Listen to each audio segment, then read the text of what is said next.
This is Bobby. And this is Jennifer. And we're from Cleveland, Ohio. And you are listening to the Barbecue Central Show. Start the game! Let's go! We'll do it live. Okay. Well, do it live! I'll write it and we'll do it live! So to get that perfect barbecue, you use wood. Are you sure it's safe? Whatever. We put the lighter fluid on, strike the match, and... Oh, should we call the fire department? That might be a good idea.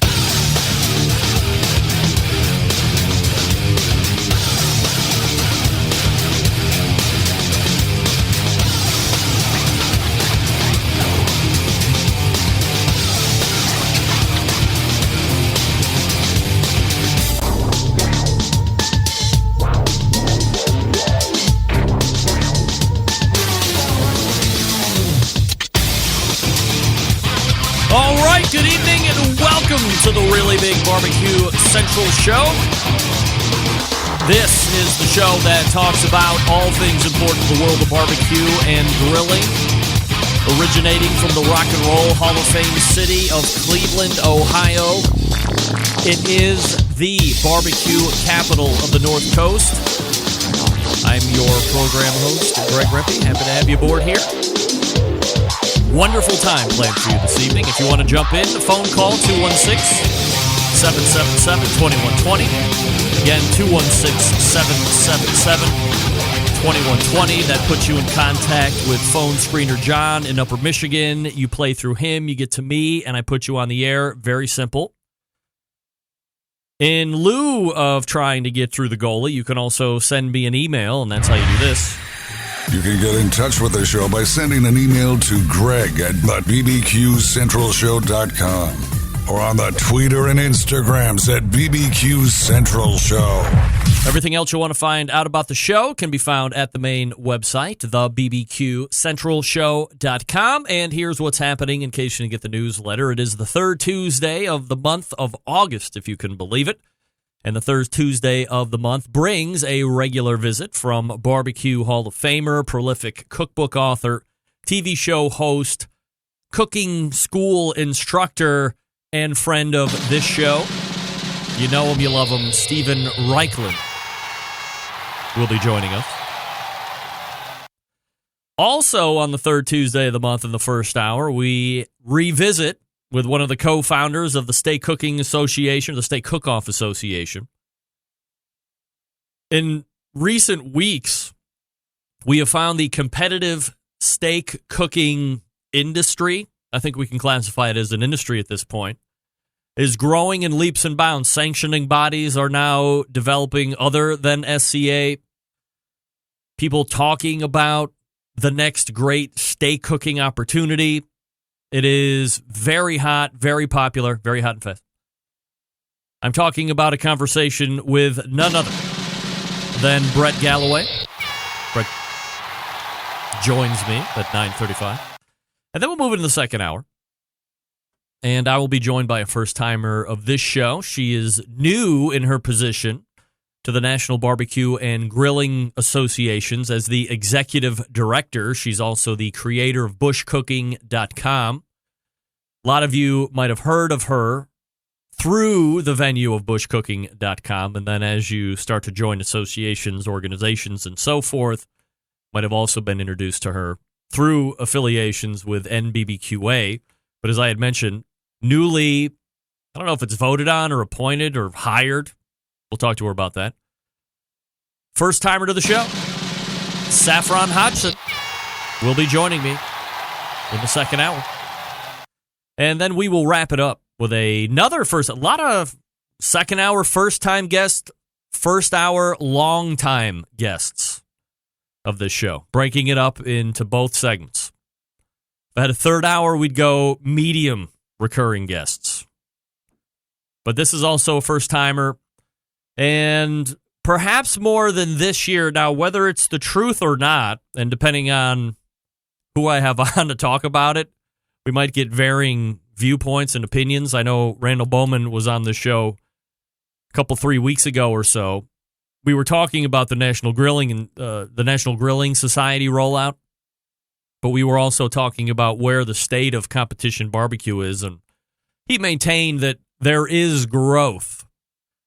But I think a lot of that has to do with the popularity of the competition barbecue is seeing overseas and helping usurp or replace some of those lost events that you've seen here domestically. So an overall gain. But what does it look like here domestically? I mean, everybody knows me. If you're a fan of this show, you know, hey, I'm myopic USA guy, and that's it. I don't have any idea what's happening outside. I barely have an idea of what's happening in the country. But if it's outside the country, I have no idea what's happening. So while there may be growing popularity outside of the borders, people have been noticing. I've been getting emails, especially from this guest, saying, hey, I think I've noticed a downturn, some attrition in barbecue competitions. They've been getting lost. They aren't really growing domestically. And I've had that conversation off air with some other more prominent live fire barbecue and grilling folks. But this guy wanted to come on and talk about it. The attrition of barbecue competition. He is a barbecue event organizer, so he does have expertise to talk on that as well. First timer to the show, Carl McBee, also a Buckeye. And his website, by the way, if you want to check him out in advance, chillicothebbq.net. chillicothebbq.net. So that's how your show is setting up this evening. Again, your phone calls and emails, welcome 216-777-2120. Or email Greg at thebbqcentralshow.com. Stephen Raichlen, Brett Galloway in the first hour, Saffron Hodgson, and Carl McBee in the second hour. A lot of feedback last week from my first hour guest, Sam the cooking guy, Sam Zion. Like this email from Dan H. Dear Greg, you need Sam on once a month. That dude is hilarious. He is blunt, and we love it.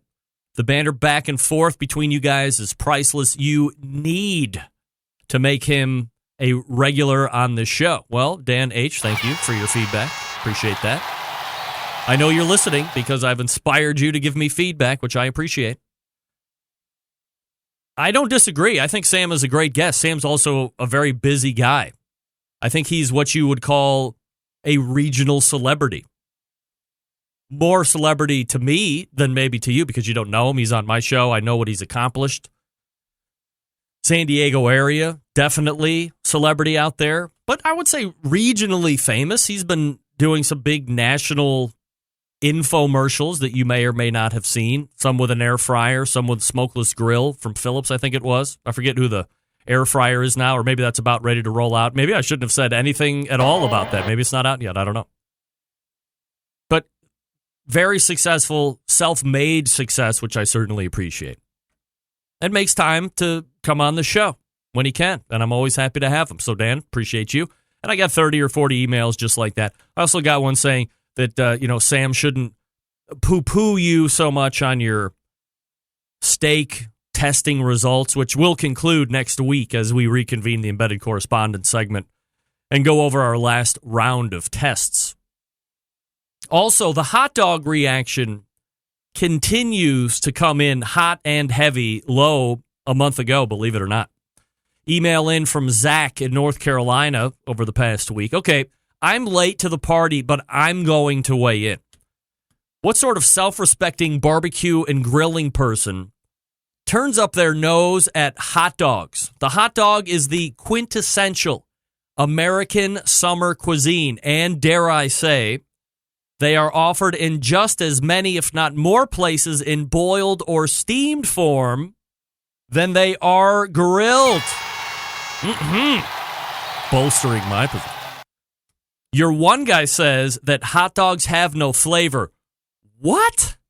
And boy, they better not touch that Traeger of his. Otherwise, those grill grates may be ruined forever. The other, Raichlen, he'll be on in just a few minutes. Such an elitist that I'm surprised he didn't suggest that a hot dog can only be enjoyed with ground rhino horn paste that must be obtained in a special ceremony in India. Yes, I myself prefer a grilled all-beef hot dog, but if I don't feel like lighting up a grill just to make a hot dog, that sucker is going in water or the microwave. And then it's going to get some ketchup. For those who poo-poo on a friggin' hot dog, I say poo-poo on them. Zach from North Carolina coming in strong. Thank you, Zach. Bolstering both my position, also Steve Ray, who did, I believe, say first that he enjoys a good microwaved hot dog as well. David Huff, I think, like both. I mean, we all love grilled hot dogs, no doubt. But we were not averse to having boiled and or microwave hot dogs. I'll steer clear of the microwave hot dog. I can always seem to find time to boil the water. If I'm going to snob out, I'll probably say in a pinch, or if I have to choose between the two, I'm not going to go ahead and microwave it. I'm definitely going to boil it if I want it. I like it. Sam, the cooking guy, said he partially boils his schweens before he then slaps them on a grill or a skillet or a flat top to crisp it up. That's your Centralite reaction over the past week. Thanks for joining in, everybody. Let me quickly talk to you about the Barbecue Guru. You know, they've always believed outdoor cooking should be easy and fun, and it can be, especially with the Monolith Barbecue Guru Edition grill. The Monolith, the world's first temperature-controlled smoker with a built-in power draft fan. This means smarter control, greater freedom with automatic temperature control. Easily choose your cooking time and temperature and let the Monolith do the work of a sous chef or barbecue pitmaster. With minimal effort, you now have oven-like precision at the grill, and you can serve the tastiest, juiciest meals each and every time. So here's what you do. If you have any questions, first, hit the website, bbqguru.com. Then give them a phone call, 800-288-GURU. Ask them all your questions. They'll make sure they answer everything so you get everything you need and it's correct when that box hits your doorstep. No buyer's remorse here. Ask the right questions. They will steer you in the right direction. No upsells, no nothing. Just getting you the tools you need to be a better outdoor barbecue and grilling cook. Now, if you have a Barbecue Guru temperature controller already and you're in line to get a new Monolith Guru with the fan built in, or the Monolith Barbecue, the ceramic cooker, if you have the controller, you just have to wire it to the fan and you're all set. You don't have to buy an additional controller. Now, if you want to upgrade tech, maybe yours is a little bit older, that's up to you. But it's not a requirement. If you have a controller, hook it up to the Monolith and you're off and running. Remember, the fan is built into the cooker, first ever of its kind. Plus all the accessories and the nest and the side tables. You got to check it out if you're in the market for a ceramic cooker. bbqguru.com or 800-288-GURU. Barbecue Guru continues to be a breakthrough in barbecue technology. And we are back with Stephen Raichlen. Stick around, be right back.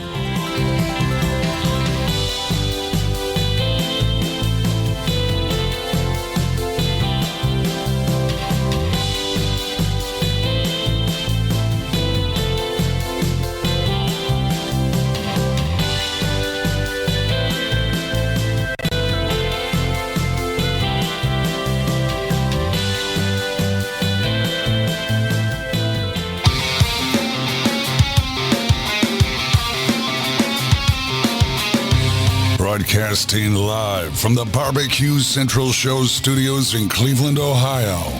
You're listening to the Barbecue Central Show. Once again, here's your host, Greg Rempe.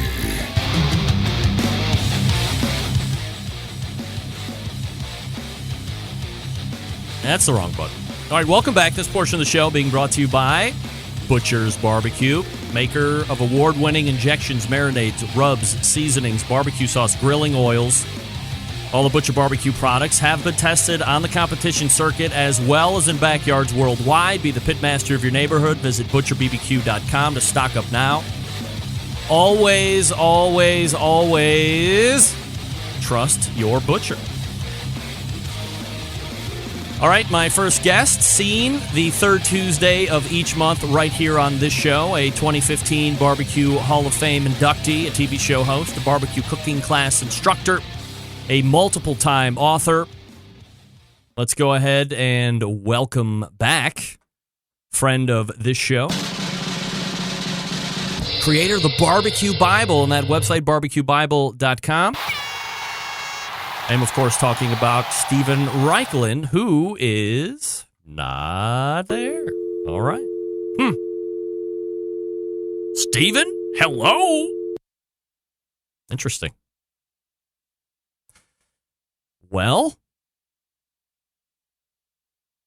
of course, the beauty of this whole situation is extended voice check with Steven Raichlen last night.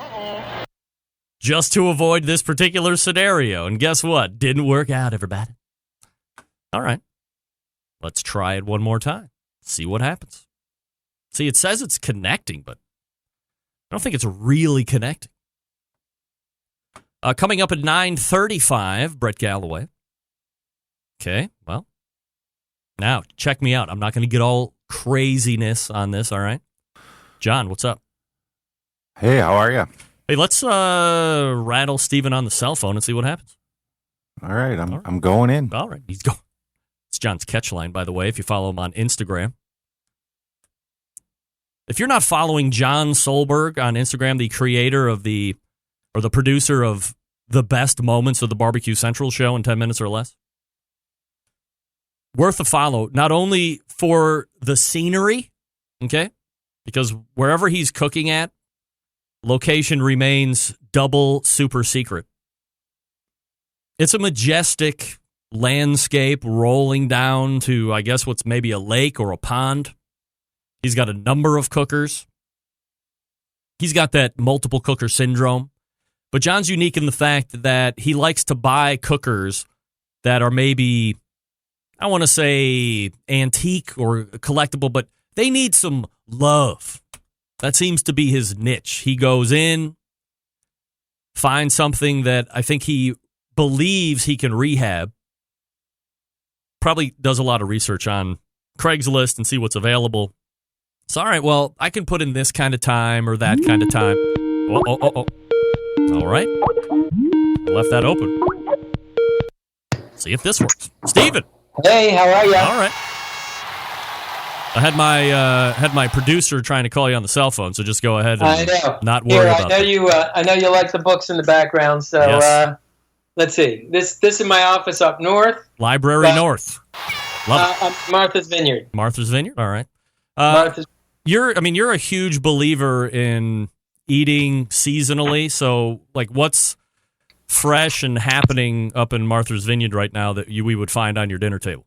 Oh, well, first of all, harpoon swordfish. So we get great swordfish up here any time of the year. But right now on George's Bank, you've got fishing boats that go out. The guys stand in the pulpits in the front of the boat, and they catch the swordfish with harpoons. Really? So they're truly day boat. Now, typical online sword fishing, those lines can be in the water 4 or 5 days. So, wow. That's not ideally fresh. But the harpoon swordfish, amazing.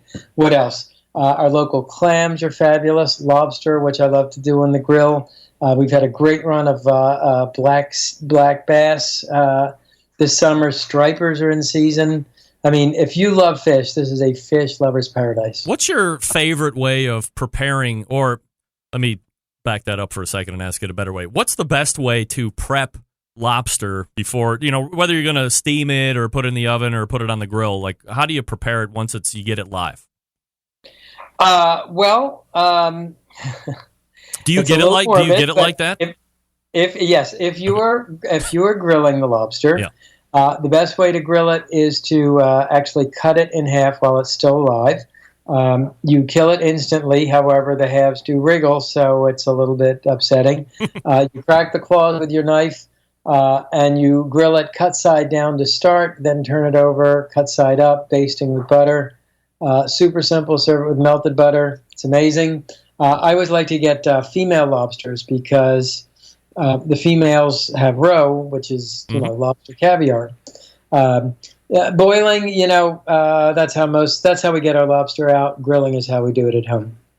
Steven Raichlen joining me here on the show. Believe it or not, we're going to revisit that caviar statement here in just a second. But I don't know if you recall or not, but last time you were on toward the end of our segment, we talked a little bit about hot dogs and preparation, and I may or may not have said that I do enjoy a boiled hot dog from time to time, and you may or may not have mentioned that folks who boil hot dogs and then eat those boiled hot dogs have a special place reserved for them in something called the 10th circle of hell. I don't know if you recall that or not. I must have been reading Dante at that point. Of course. I didn't mean to be so harsh. No, not at all. It's been great. Now, let me regale you, if I could, with a story that happened the following week during my monthly embedded correspondence segment. Okay. My Texas correspondent took hot dog, I guess what I would call snobbery, to a whole new level.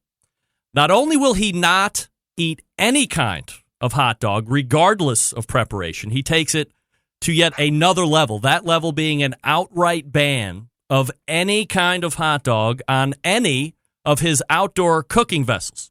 Now, Stephen, to make sure I'm illustrating this point properly, when pressed, he said if kids were at your party and they were asking for hot dogs to eat, as kids would do, he said he would not accommodate their request, period. Now, I get there might be some disagreements on preparation here or there, but to not even place a schween on a cooker, is that one of the most extreme anti-hot dog campaigns going in the live fire grilling industry right now? That is pretty extreme. I don't know that I can understand the rationale behind that. Hot dogs are extremely fat, and nothing makes them crisp, sizzling, and luscious like a quick sojourn on a hot grill. I like to split the hot dog in half so you expose even more of the surface area to the fire. Sometimes I'll hedgehog a hot dog, that is, score it in a crosshatch pattern. Under no circumstances would I ever boil a hot dog. But, hey, like my grandfather used to say to the lady who kissed the cow, it's all a matter of taste. Do you find flavor if you were just eating a plain hot dog? I think that's what Doug's biggest issue. I mean, we maybe went a little over the top with how we were explaining it, but he says they're kind of tasteless. Do you find that hot dogs have flavor on their own? Oh, my God, absolutely. I mean, first of all, let's remember the mixture contains sweet spices like mace, sometimes nutmeg, a ton of garlic, coriander. Let's remember that hot dogs come pre-cooked and come pre-smoked. So hot dogs are, and they're fat. They've got a lot of fat. So, and they're very salty. So hot dogs are extraordinarily flavorful. All right, so let's keep it all on the picnic here. What's the most sacrilegious way you could prepare a hamburger? What's the worst way you've heard it as you're traveling through not only the domestically, but across the great world of ours? Well, I think smoked. I'm a big fan of smoking just about everything, but smoked hamburgers don't cut it. They're gross. You need a high heat, either in a skillet or on a grill. You need a quick cooking time, and smoking is the opposite of both of those. Now, we can delineate between a smoked hamburger and meatloaf, correct, or not so much? Well, you didn't ask me about meatloaf, so okay. We're just talking hamburgers. Meatloaf, sure, you can smoke because it's a bigger meat mass. It's often in a loaf pan. Often there's bacon involved with it. But I'm talking straight hamburgers here. Okay, so let's play. I didn't think I was going to go into the memory game here with the Barbecue Hall of Famer, but I don't know if it was a year or maybe even 2 years ago. To me, everything's always 2 or 3 years ago, but sometimes it's even 8 or 9. But we had a conversation where I had mentioned to you that I had never eaten caviar before. And you said, correct. All right, well, tomorrow... I remember very vividly, and I thought if I ever get to Cleveland or next time I get to Cleveland, I have to remedy that situation. Correct. So I went to Whole Foods. I bought the salmon caviar that you told me to get, and I ate it, all that stuff. Now, just so you didn't think that was a one-off event, I am here to tell you that I have eaten what falls down to me as an inordinate amount of caviar recently, and of varying varieties, like trout and catfish. There's a delicatessen on the west side of Cleveland who, if you ever make it out to Cleveland, we will be going. Perhaps that might be the first stop. Well, I think I'm putting it on my next book tour. All right. Well, we'll plan on that. So we'll have to go there. But the owner of that shop is a huge believer in just catching whatever is local here, and does not only stuff with the eggs of the fish that he catches. For instance, I think it was trout eggs on top of a French onion chip dip, and they made homemade chips. And you just dip that chip in on top of the caviar, and then like that sour cream. Yep. It was a taste explosion. Then, on top of that, had this homemade, real hearty rye bread that he toasted. And then he took the roe sack, had cured it, and then fried it, and then like microplaned it over the top of the bread. and I ate Rosac, which I've never done before either. So you're broadening my horizons even years later. Well, this man sounds like a guy I need to know. The other thing is you ascend the ladder of caviar enlightenment. And hopefully when your show, you reel in the biggest sponsor you could ever imagine. The real caviar game is sturgeon caviar. That is Sevruga, Osetra, and Beluga.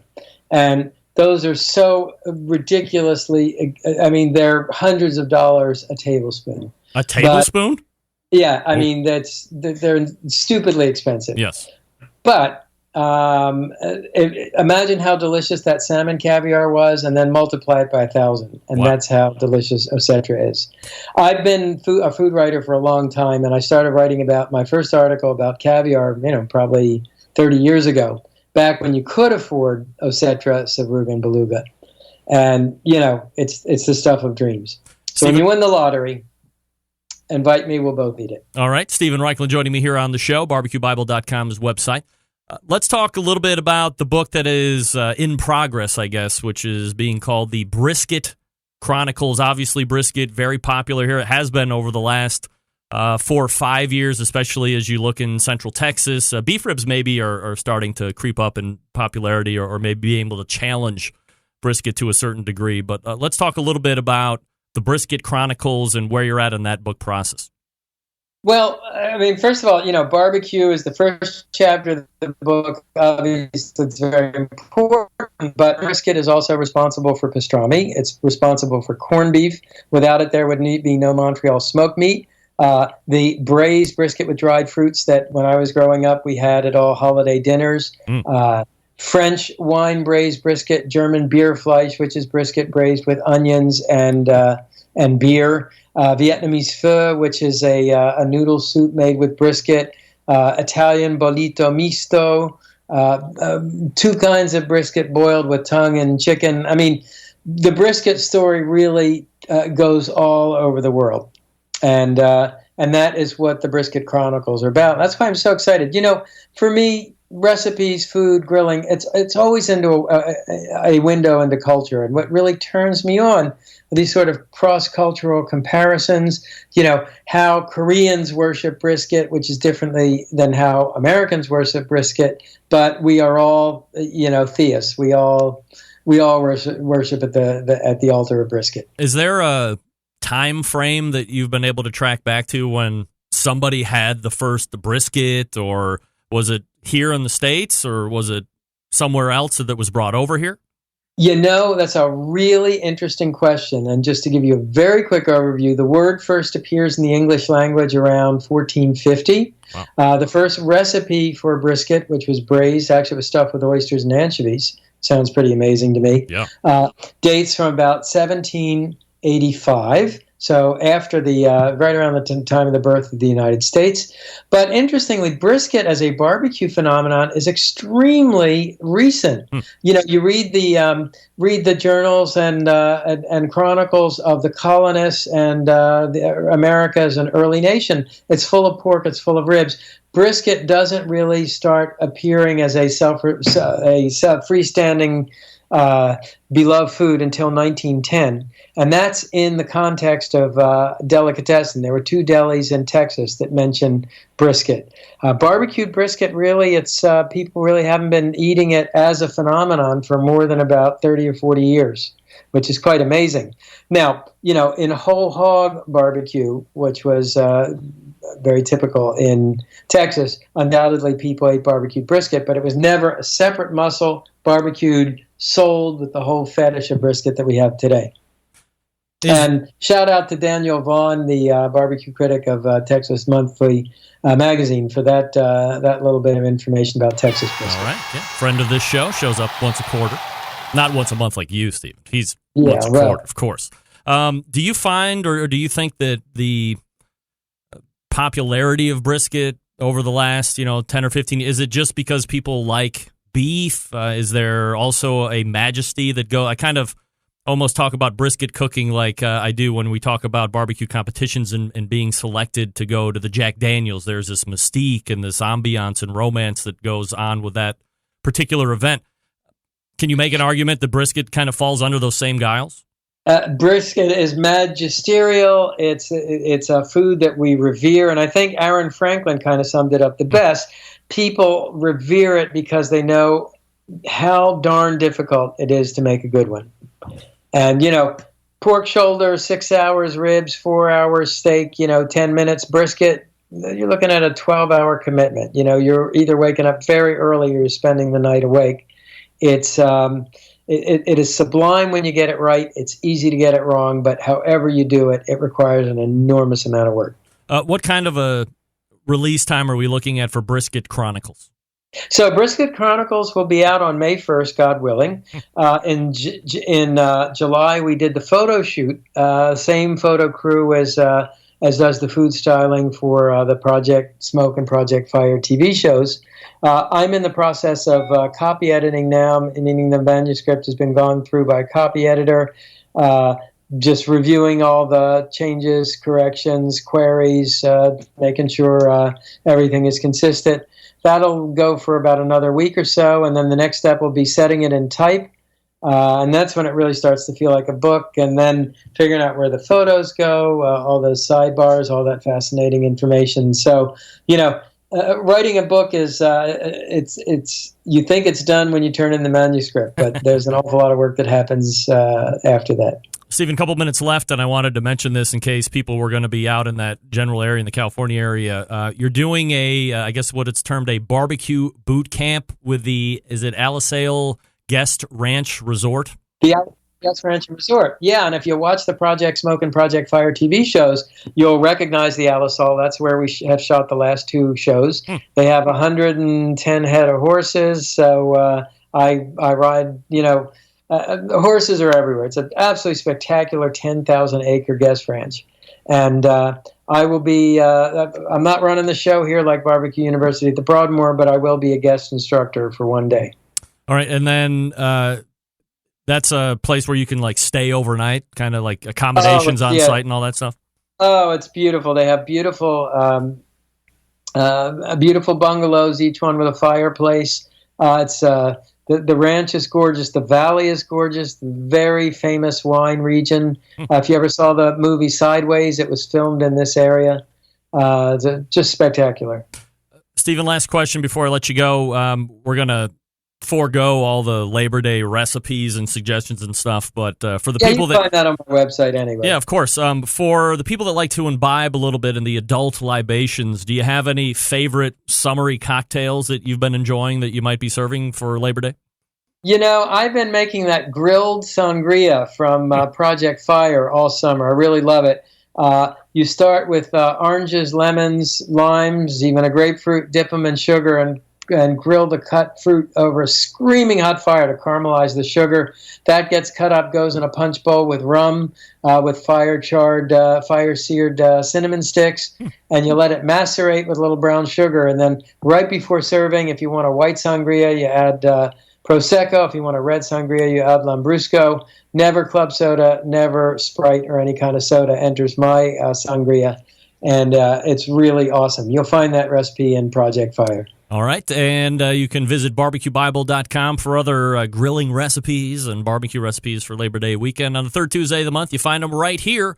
It is Barbecue Hall of Famer and prolific cookbook author and writer of all things barbecue and grilling, for crying out loud, Stephen Raichlen. Stephen, always appreciate the time. Hey, grill on. Have a great Labor Day. There Bye-bye. he is, Stephen Raichlen. Love it. That book is going to be out very soon. All guests appear via the Traeger Grills hotline. May will be here before you know.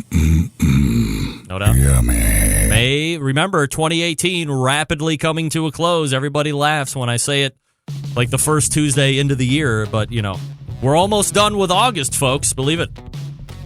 Brett Galloway coming up out of the break. Cook Shack manufactures smoker ovens for barbecue lovers with any amount of experience, whether you barbecue in your backyard, on the competition circuit, or in a 5-star dining facility. Cook Shack has the unit that will do the job, and with a full line of barbecue spices, sauces, pellets, and wood chunks, it's the perfect one-stop shop. Cook Shack strives to be your barbecue resource center by offering cooking classes, online recipes, how-to videos, 2 blogs, Smoke and Grilling 101s, and a video cooking classroom. Check out their website at cookshack.com or follow them on Instagram, Facebook, YouTube, Twitter, Pinterest, and Google+. Get advice and share your passion for barbecue on their world-class barbecue forum. Cook Shack pellet-fired smokers are the choice of champions because they were designed by a champion. Ed Fast Eddie Moore and the FEC 100 and PG 1000 are always customer favorites. The PG 1000 can actually double as a smoker and a grill. Low and slow, hot and fast, the pellet grill line gives you the most for your money. Now, maybe you're not into pellet cookers, fine. Cook Shack residential electric smokers, if you like those. They just happen to be the number one smoker in the industry. High quality means high durability and versatility. Anything you can cook in your oven, you can make it a Cook Shack. Passion and dedication drives Cook Shack's manufacturing, with quality always being at the forefront. Get the best in barbecue since 1962. Call 800-423-0698. That's 800-423-0698. Or visit the website cookshack.com.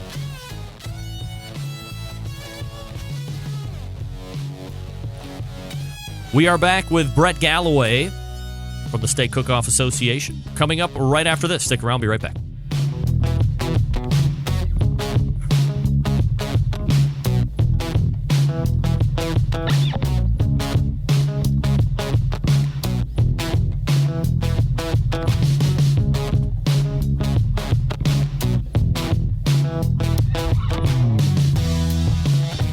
Continuing to produce incredibly mediocre content in an exceptionally professional way. You're listening and watching the Barbecue Central Show. Once again, here's your host, Greg Rempe.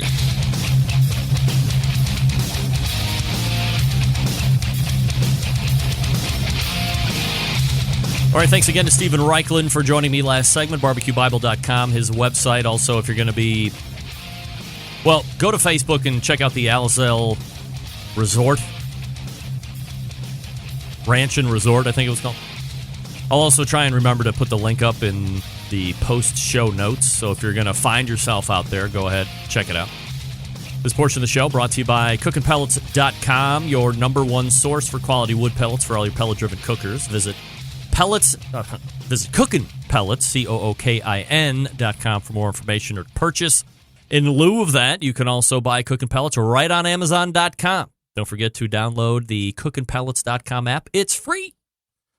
Hey, the third Tuesday of the month brings a visit from the co-founder of the Steak Cook-Off Association. What's happened since the last visit we missed last month? What's happening over the next few weeks? All questions that will be answered, and perhaps even more as we rejoin a conversation and race to the Traeger Grills hotline to welcome back Brett Galloway.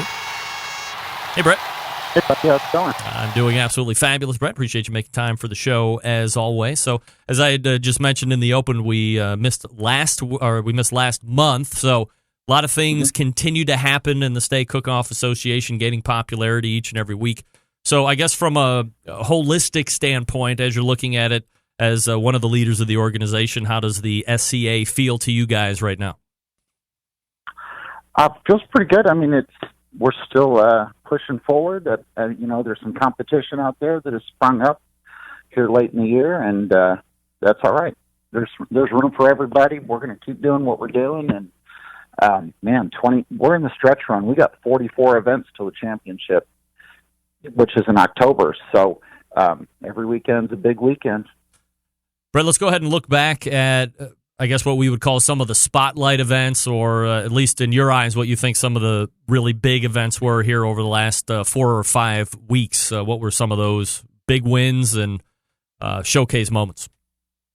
Well, this week we were at the Ace Hardware show, and heck, 3 of your guests were there. Raichlen was there, Saffron was there, we were there. But it was a great show, and we even did a cook-off there. And Dylan Lipe won that event. Same weekend last weekend in West, we had 63 teams.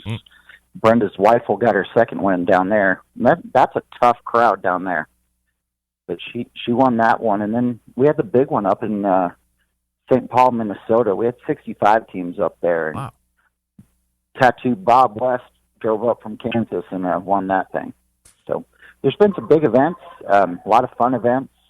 And, it seems like every weekend there's something new coming up that's almost a marquee event. But, you know, the guys are supporting the events and having a great time. And with new events coming up in Delaware for you know, we got one coming there. There's a new America's Finest in San Diego. It's our first one down in the San Diego area. There's one in Charleston on the 3rd. Got another one in Australia. I mean, they're spreading out, which is awesome because it's a lot more people to try it. Give us a try, see what they think, and you know, hopefully they have a good time. People are hospitable, and they'll come back and cook another event. You know, Brett, we've talked about it a little bit here in shows past, but for the folks that are just tuning in this evening, when you hear you answer a question and say, okay, we're going to be in San Diego, and then we're going to be on the other side of the coast. We'll probably be in the middle. Oh, by the way, quick jump over to Australia. And I know we talked about a partnership that was going on there the last time you were on. Logistically for you and for Ken, like, what's that like on you guys? Pretty harsh? Well, it takes an army, man. Ken and I, Ken's co-founder, we travel to a lot of events. I probably do 47 this year, or I will do 47, but you know, we couldn't do it without the guys that run the events. You know, we've got Michelle Dang here in the Texas area, and you know, Troy Youngblood up in Omaha, and I mean, there's just David Haskett down in Florida. There's so many guys that are running their areas and help build those areas. We really couldn't do what we do without them. So it's really a testament to those boys. We're just trying to you know, run the logistics side more than anything, I guess. So what do they do? Are they just SCA believers, and then they go within? Do you give them like an area of responsibility or something along those lines to try and build events in? Well, but these guys are reps for SCA, similar to a KCBS rep. But these guys, you know, they do believe in SCA, and they like being at the events and the camaraderie. And so these guys, some of them are out there approaching events and recruiting events for us. And I mean, Danny Kennedy down in the Memphis, Tennessee area, Danny's probably brought in 18 events, and he's got a schedule that he works and just has a great time. And you know, guys really like Danny, so we're thankful that these guys are that passionate about what they're doing. They're having a great time. It just helps us to continue doing what we're doing. So will they identify, let's say, a car festival, or they drive by a place that seems to have a lot of property, and this in their head they're like, man, this would be a place for an SCA event. I'm just going to go ahead and cold call and start the ball rolling from there. Does it happen just as basic as that? You know, it kind of did at the beginning. You know, David Haskell would reach out to different people and that he knew that had ran events in the past, or, you know, it is a great location. Like Budweiser, he found the Budweiser event down in Jacksonville, Florida. But the guys will reach out to people, and now it's got to where if someone in that area wants to run an event or, you know, hears about an event, they'll actually contact our rep and go through them, and then they'll go through us. But you know, they're kind of a arm for us, an extension of what we do, and you know, they're guys that we trust greatly. All right, we love to talk about points and results and where leaders are currently. So, what's the SCA top 10 looking like right now? You know, it's Chuck Edwards, the vet, is still on top. He's got 142 points, and Perkins is in second. These guys have been near the top, kind of alternating this year. The old KG veteran, Johnny Joseph, is moving up. I don't know if anybody's seen him coming, but he's in third now. And Johnny's our 3-time points champion at SCA. Mm-hmm. And Jimmy Parsons is in fourth, couple points behind. He's got a chance to jump up there any day. Dan Ewer, he's doing great. And then in sixth, the guy that's moving the fastest right now is a guy named John Lindsay. He's a barbecue guy that's kind of turned SCA guy, and I want to say he's done 21 events this year, but he is really jumping up the list pretty quickly. But he's made it all the way up to 6. You know, the goal for the guys, the points champion this year, is going to win a trip to the Bahamas. Wow. Grill Greats has teamed up with us in Pelican, and we're going to send them down there. They get the flight, they get to stay at the resort, they get to take part in the Grill Great event, entry into the cook-off. Heck, Pelican even gives them a luggage set to take with them. Wow. Big money. So, I mean, there's a lot at stake for these guys. Brett Galloway joining me here on the show, co-founder of the State Cook-Off Association, statecookoffs.com, their website. Do you see any emerging new trends or hearing about anything? We've talked in the past about using these kind of grates or this kind of cooker. Do you see any seasonings or finishing butters or truffle, whatever, anything like that that's like making an emergence where people are using it and winning? We like to ask everybody at the end of a cook-off, hey, what are you cooking on? What kind of charcoal are you using? Just to kind of get feedback. And it seems a lot of the guys out there are using PK grills. You've got some Webers out there. You've got guys that are sous vide that are finishing in the top 10. So that's kind of a new trend for this year. I blame Meathead for that. Sure. He's always got a new trend. If it's not reverse sear, now I'm not sure what next year will be, but that's starting to make a little play. You see different guys trying different things, different butters, ghees, different things they're trying out there. I really don't get to see much of what is done on the other side because I'm in the judge area, but I listen well. Brett, let's talk a little bit about let's go ahead and talk about some upcoming events here over the next 3 or 4 weeks before you'll rejoin me next month and do a recap of those. What are you guys looking forward to? Obviously, all the events are important, but do you have any spotlights? Our first event in Kansas City is on September 30th.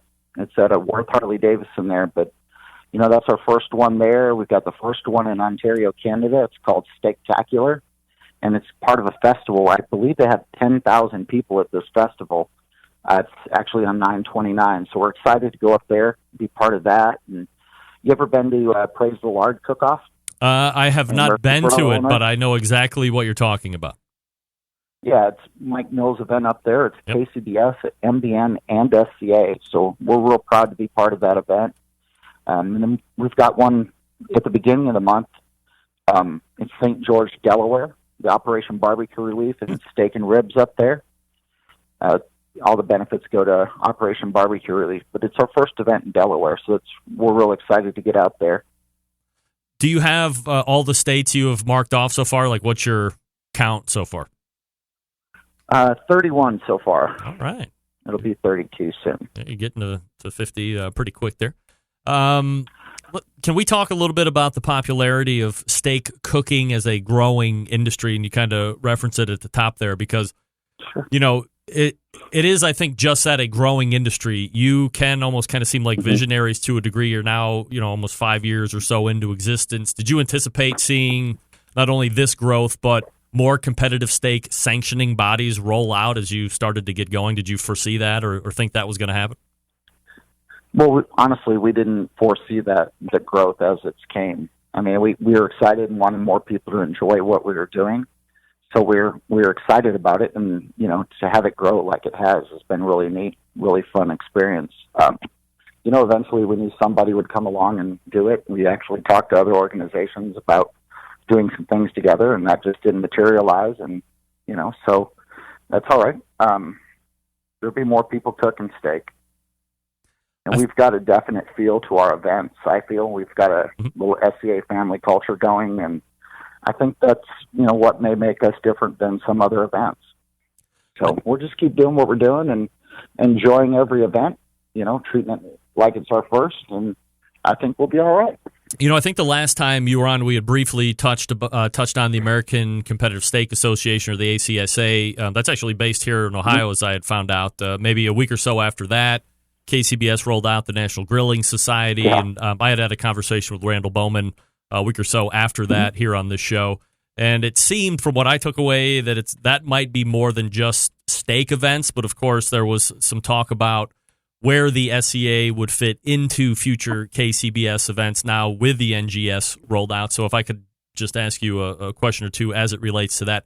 From a year-to-year view, how many SCA events have been tied into a KCBS barbecue event? Is it like a small percentage or pretty decent? Or that's a decent percentage. I think we have probably 55, 60 this year. Oh, wow. Okay. 55, so somewhere around there. Do you foresee KCBS telling an event that it should be giving more consideration, not telling them that they can't do one or the other, but saying, hey, you might want to give a little bit more consideration to an NGS event versus an SCA event?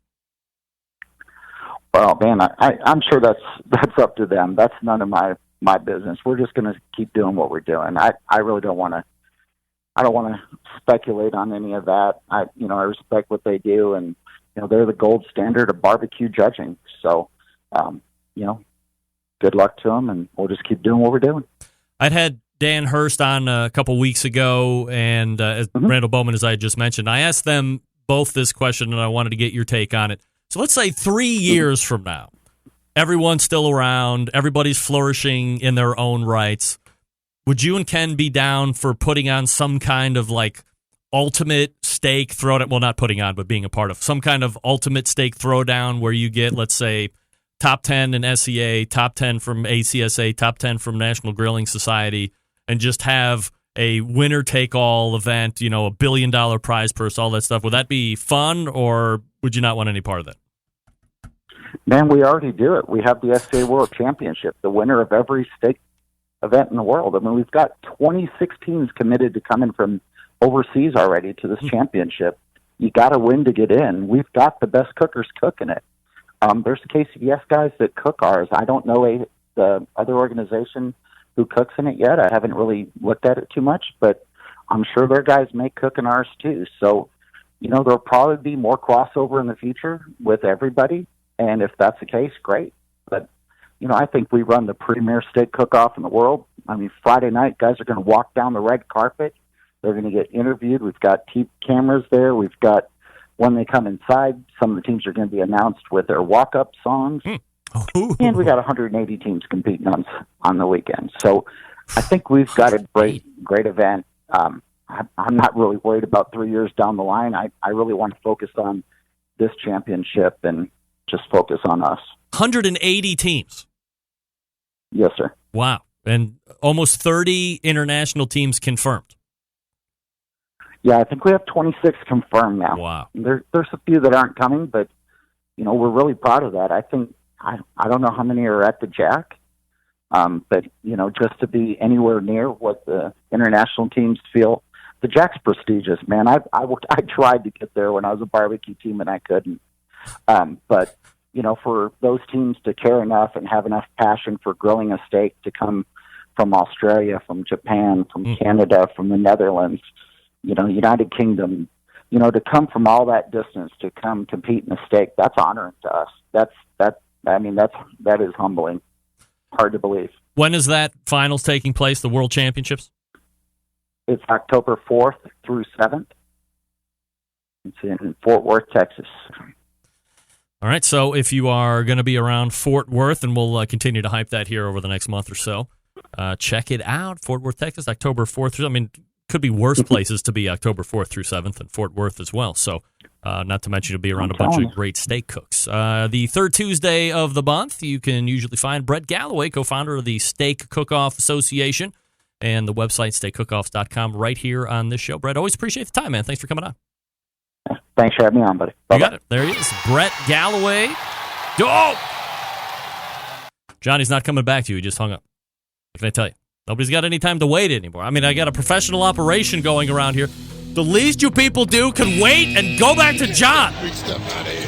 He wants to give you your parting cash prize. Sorry, you can't call back now and claim that cash prize. That gets rolled into next week's cash prize. Hang out for John. Let him warm you down a little bit. He's got parting questions to ask you. I'm going to talk to you quickly about Big Papa Smokers while John regains his composure. Big Papa Smokers, the one-stop online shop for all things barbecue. A curated selection of only the best outdoor cooking and grilling supplies.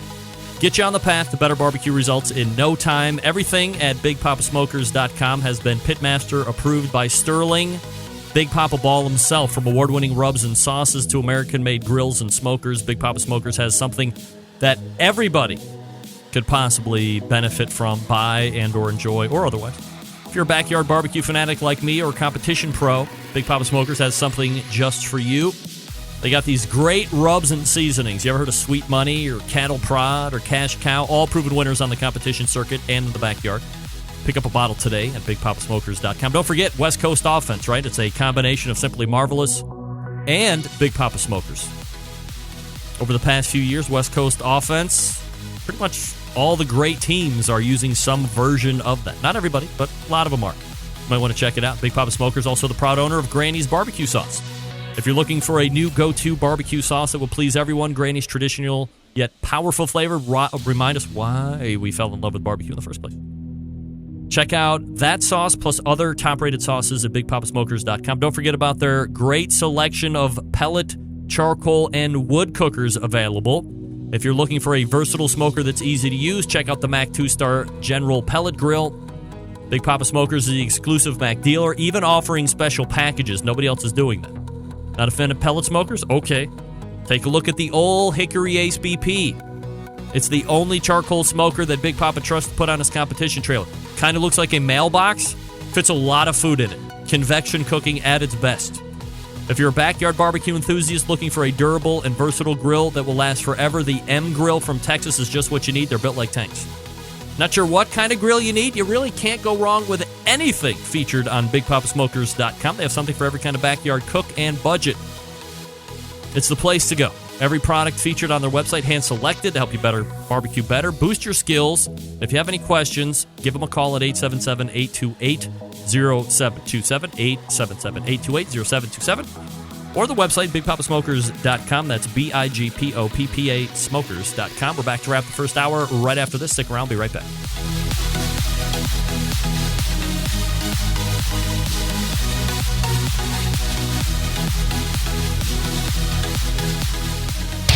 Big name interviews, advice on cooking brisket and ribs, and the only host willing to share his honest opinion on all things important in the world of barbecue. It's the Barbecue Central Show. All right, thanks again to Brett Galloway for joining me last segment, the Steak Cook-Off Association's co-founder. The segment brought to you by Fireboard. Monitor up to 6 different temperatures simultaneously. Connect to Wi-Fi for cloud-based monitoring, or connect via the Bluetooths. If you have Alexa or Google Assistant in your home, you are in luck. Fireboard, fully integrated with both. You knew that already. Find out more by visiting fireboard.com or call 816-945-2232. A question coming in from Steve D. Greg, question for the show. Why do people go crazy over frozen meat from online sites? I always thought fresh was higher quality. Ooh, good question, Steve. I don't think that you can necessarily say that frozen beef is lesser quality. I think it starts with the beef that you start with. So a lower quality beef might not be as great frozen as higher quality beef, but I don't think the frozen part has anything to do with it. They're freezing it because it, A, lasts longer, and then it can get to you at your particular destination, because not everybody is going to drive out to Boise, Idaho. I mean, while John Dawson is an incredible draw, a lot of you aren't going to make that trip out to Boise. I'm using Snake River Farms just as a for example, but wherever you're at, I mean, there's a whole bunch of other great high-end meat purveyors. You know, I'm probably not going to drive to Pat LaFrida in New York City to buy my high-end meat. So he's going to send it to me probably frozen. Snake River Farms meat shows up frozen. But when it's thawed out, it's so great. Come on. All right. Again, just my opinion. I think the quality of the meat is what matters, not if it's frozen or not. So if you get a sale on Wagyu from whoever you're getting it, as long as it's legit, buy it. Thaw it out. You'll never remember it was frozen. It's good. I mean, I've had a lot of frozen stuff from high-end people, and, you know, it's good. All right, we are pointing to the second hour here. Thanks again to my first hour guests, Brett Galloway, Steak Cook-Off Association, and Stephen Raichlen, BarbecueBible.com. Refill the libations. We'll be back in about 35 seconds or so. You're listening and watching the Barbecue Central Show right here on the Barbecue Central Network. Stick around. We'll be right back.